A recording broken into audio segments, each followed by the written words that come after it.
Halo teman-teman, salam sehat selalu, salam sejahtera, apa kabar? Semoga sehat-sehat bersama dengan keluarga dimanapun teman-teman berada. Kita bicara soal IPL yang berlangsung kemarin, ini review, di mana semakin hot, semakin panas saja, sengit, ya, perburuan gelar juara pada musim ini, di mana tiga klub yang terus bisa saling menekan. Ya, Arsenal, Liverpool, dan Manchester City. Poin mereka sampai di pekan ke-32 itu bahkan hanya berselisih 1 di antara Arsenal, Liverpool, dan City. Arsenal dan Liverpool itu sama-sama 71 poin, tapi dipisahkan mereka oleh selisih gol di mana Arsenal lebih unggul dari Liverpool, dan City di posisi 70 poin. Artinya hanya 1 poin di belakang dua tim Arsenal dan Liverpool. Tetap berbahaya, City terus mengintip ya untuk sewaktu-waktu bisa mengambil alih menyalip Arsenal dan Liverpool. Arsenal berada di atas setelah kemarin dalam pertandingan penutup antara MU dan Liverpool berkesudahan imbang 2-2 di Old Trafford.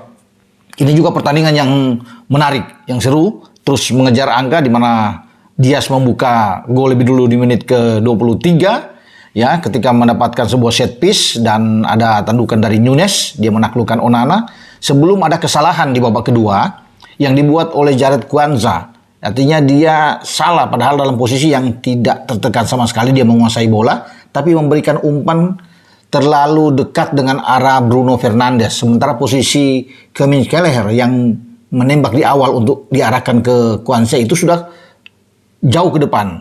Ketika bola direbut oleh Bruno Fernandes, posisi dari Virgil van Dijk itu agak jauh, memang sulit untuk bisa mengantisipasi bola salah ya yang diberikan oleh Quansah, dan akhirnya Fernandes tanpa mengontrol lagi langsung shoot bolanya dan menggetarkan gawang Kelleher atau Liverpool. Satu-satu ini yang membangkitkan semangat bagi MU, karena di babak pertama kalau melihat duel ini menjadi milik bagi Liverpool sebenarnya. Jauh ya persentasi ball position ya untuk penguasaan bola, apalagi MU ini untuk pertama kali mereka bermain di babak pertama dan terjadi di kandang sendiri tanpa menembak satu kali pun dan ada on target ya. Jadi 0-0. Ini tak pernah mereka lakukan kalau bermain di kandang. Tidak pernah ada tembakan sekalipun di 40 menit pertama, dan itu terjadi melawan Liverpool sehingga kemenangan sepertinya di depan mata bagi Liverpool sebelum skor akhir 2-2. Dan lihatlah Liverpool ada 15 tembakan mereka lakukan di babak pertama dan 4 diantaranya mengarah ke gawang. Artinya on target. Ada 1 gol yang dari Luis Diaz yang berserang. Tapi di babak kedua agak mengubah keadaan ini ketika ada gol yang salah tadi yang saya bilang dari Quansah dan dimanfaatkan dengan baik oleh Fernandes. Namun tetap penguasaan bola masih milik Liverpool di babak kedua ya, karena pemain-pemain MU itu bermain dengan bertahan dan hanya mengandalkan counter attack. Mereka tahu, Ten Hag tahu kalau mereka melayani Liverpool bermain secara terbuka ofensif habis dimakan oleh Liverpool. Tapi mereka tuh rapat bertahan walaupun ada krisis back di belakang. Ya, bagaimana Ten Hag hanya menempatkan Maguire, ya Willy Wan-Wala di belakang, ya dibantu dengan Dalot dan Wan-Bissaka, tapi mereka cukup menyulitkan bagi Mo Salah di depan dan Nunez, Diaz untuk bisa membongkar pertahanan di babak kedua, apalagi Kobbie Mainoo dan juga Casemiro ikut bertahan dengan dalam, dan bahkan ada ketegangan di sana ketika Kobbie Mainoo bisa membuat gol indah, placing dia ke sudut kiri, Kelleher yang gagal dijangkau. Itu terjadi kombinasi yang bagus di antara Garnacho, kemudian Wan-Bissaka kembali ke Mainoo. Akhirnya bola di shoot di antara ada Maka di depan situ ya yang kita bisa melihat. Ya, kemudian ada Curtis Jones kalau nggak salah yang juga ada di depan terlalu dekat. Tapi arah bola yang dibuat oleh Mainoo ini luar biasa masuk. 2-1 ini hampir saja membuat mereka itu sudah di atas angin dan bisa memenangkan pertandingan sebelum ada penalti yang diberikan wasit ketika Wan-Bissaka mengganjal Harvey Elliott. Ada kombinasi yang terjadi di sana di antara Quansah kemudian Elliott, Mo Salah. Passing Mo Salah ke dalam dan akhirnya terlambat bagi Wan-Bissaka untuk men-tackle dan wasit di depan mata memang hanya 5 meter dan menunjuk titik putih. Disinilah Liverpool selamat dengan penalti dari Mo Salah. Sempat ada mungkin pembicaraan apakah McAllister yang akan mengambil atau Salah. Tapi akhirnya McAllister datang untuk memberikan bola itu kepada Salah dan Salah yang mengeksekusi dengan sangat baik, menipu pergerakan yang salah dari Onana, melompat ke kiri dan bola diarahkan Salah ke pojok yang berbeda. Liverpool masih banyak penguasaan bola ya dibanding coba untuk bisa memenangkan pertandingan, karena ini Forsi kalau menang 3 poin mereka akan 2 angka di atas Arsenal, tapi itu tidak dapatkan walaupun mereka secara ball position itu bagus, tembakan mereka lebih banyak ya. Memang ada perubahan bagi MU di babak kedua, karena MU kalau babak pertama 0-0 tidak ada tembakan dan on target, di babak kedua mereka melepaskan 9 tembakan ya, dan ada 2 gol di antaranya dibuat Fernandes dan Maino, dan 5 di antaranya adalah mengarah ke gawang, tepat sasaran, atau 5 on target yang mereka dapatkan. Bagi Liverpool, mereka melepaskan ada 28 tembakan dan 7 di antaranya on target dengan penguasaan bola 62%, berbanding dengan 38% dari MU. Dengan 1 poin ini selamat saya pikir bagi Liverpool, walaupun sekarang 71-71, tapi peluang itu masih ada. Karena kalau melihat dari jadwal ya ke depan, ya untuk pertandingan sisa, paling tidak 7 pertandingan ke depan, Arsenal tuh agak sulit kalau bisa melihat. Karena mereka akan bertarung dengan tim kuat sesama London, yaitu Chelsea dan Tottenham. Belum lagi nanti pekan ini mereka akan bertarung dengan Aston Villa. Aston Villa sekarang ada di posisi yang sama dengan Tottenham Hotspur. Sama-sama memiliki 60 poin di batas akhir di zona champion. Jadi hati-hati bagi Arsenal, karena selain itu mereka masih akan ketemu dengan Manchester United untuk pertandingan nanti. Jadi memang agak sulit ya untuk kalau minggu ini ketika mereka akan menjamu Aston Villa, mungkin kans mereka karena bermain di Emirates masih bisa, walaupun ini pertandingan yang ketat. Nah, Liverpool akan menjamu Crystal Palace. Liverpool bisa menang kalau bermain di Anfield. Ya, sementara City akan menjamu Luton Town. Dia akan menang juga. 3 poin saya pikir. Walaupun terlalu cepat, tapi saya mengatakan Liverpool dan City akan mendapatkan 3 poin. Nah, sekarang tekanan itu harus hati-hati bagi tim asuhan Arteta.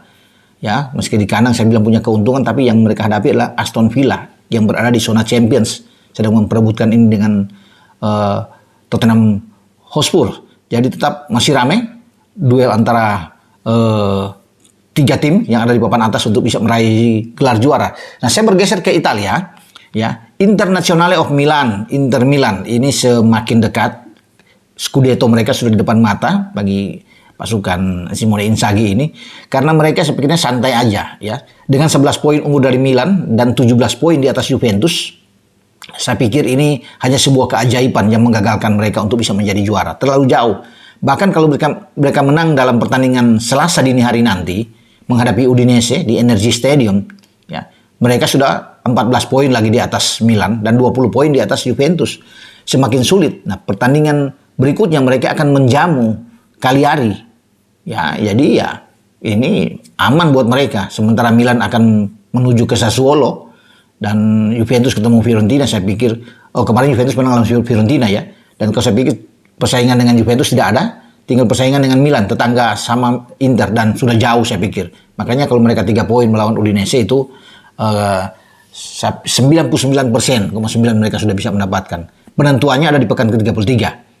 Ketika terjadi derby di La Madonnina di antara Inter dan Milan yang berlangsung di San Siro, dan Inter cukup bermain imbang saja untuk bisa mengunci gelar. Jika Sassuolo mampu mengalahkan Milan dan Inter menang melawan Cagliari akhir pekan ini, mereka pada pekan depan sudah bisa mengunci gelar juara di Serie A. Ini luar biasa, unbeaten dalam 24 pertandingan. Ya, mereka tidak terkalahkan dan penampilan luar biasa mereka di Serie A. Dan saya rasa wajar mereka dapatkan itu karena mereka mencapai dengan tekad ya, dengan penuh percaya diri, sangat konsisten bermain dari pekan ke pekan. Tadi ada untungnya juga ketika mereka tersisi di Liga Champions, mereka sekarang fokus mengalihkan itu ke Serie A untuk mengamankan, dan dengan posisi yang jauh seperti saat ini sulit untuk bisa menghadang Internazionale of Milan untuk bisa meraih gelar juara. Karena kalau bisa melihat juga dari sini, mereka sudah 30 pertandingan, 79 poin. Ya, kemudian Milan dengan 31 pertandingan ada 68 poin. Juve 31 pertandingan ada 62 poin. Jadi saya pikir ini menggambarkan jaraknya terlalu jauh. Kalau masih mungkin 3, ya 2 poin selisih, ini rame. Seperti yang terjadi di Liga Premier Inggris kan saat ini. Di antara Liverpool, ada Arsenal dan juga dengan City. Sangat ketat. Kalau sekarang di Serie A tidak ada, tinggal kita menunggu.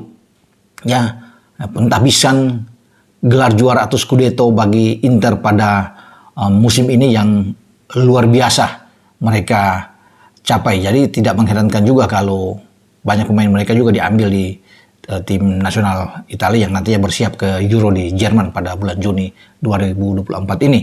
Oke, ini dengan saya Bung Ropan untuk berbicara tentang review yang ada di IPL semakin seru dan juga menyongsong Inter Milan Scudetto pada musim ini. Di samping mereka akan bertarung pada dini hari melawan Udinese.